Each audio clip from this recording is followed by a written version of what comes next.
Hi everyone, it's Sue and welcome back to Discovering the Art of Living.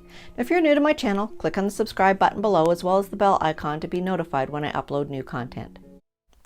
When I woke up this morning and looked outside my front window, I was faced with this: snow. This is the second week in May here in Ontario, Canada, and it is snowing like you wouldn't believe. Now, I know I'm up here in the Great White North, but I had already packed up the dog sled and I was so not ready for this. I had a beautiful Mother's Day weekend, we had beautiful sunshine last week, and now it is snowing, and snowing like a blizzard almost. Needless to say, I was not in the mood to be videoing or to do crafts, but I needed to do something to cheer myself up.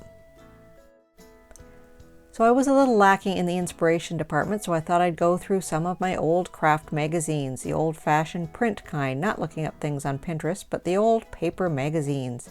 And I came across this decorating magazine and I was flipping through and I found this really cool article about doing a year's worth of wreaths, one for every month, different themed.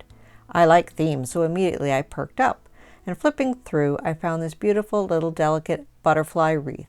So I thought, that's very springy, that'll get me in the mood, so I decided to attempt that. So I can't claim this item as my own idea, but I picked out the colors and I added my own little twist to it. So sit back, enjoy, and watch me make this beautiful little spring wreath.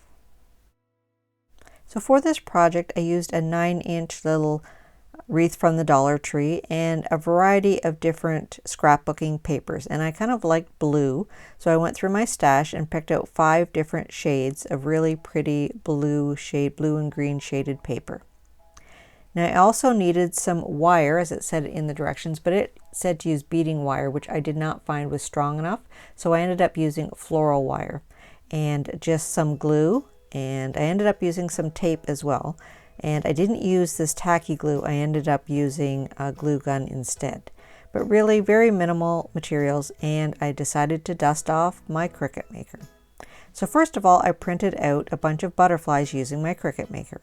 Now I printed about 50 of them, which was more than I needed because I had a smaller wreath, but it's also good to have extras just in case. You can always embellish cards with them.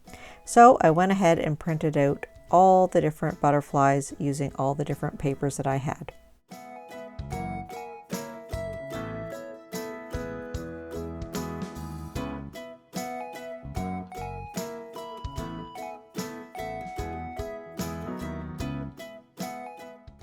Now, there ended up being a few casualties in this process, as I think my blade was getting a little dull on my Cricut, and there were some little tiny pieces with the antennas, so some of the antennas broke off and a couple of the wings got a little jagged, but that made it more realistic because butterflies are beautiful, delicate little creatures, and sometimes they do have a few things missing here and there.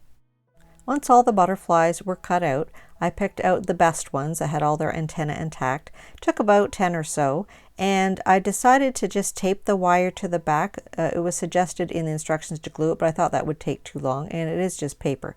So I cut the wire into about 4-inch lengths and then just taped it to the back of the 10 best butterflies and set them aside.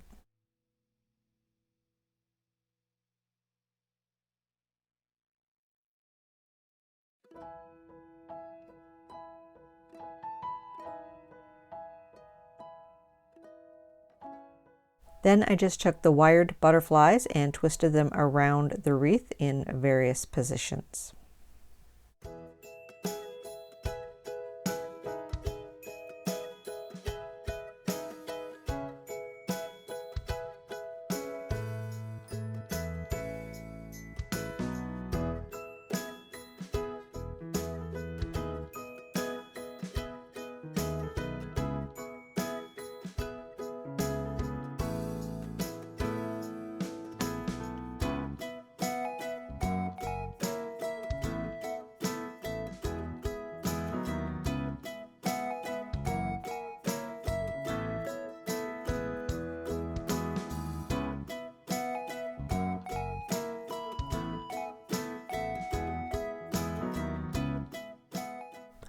Once I had the wired butterflies in place and I had put a little hanger on the back of the wreath using some of the wire as well, I just folded the butterflies in half just to crease them a bit and glued them with the hot glue around the wreath.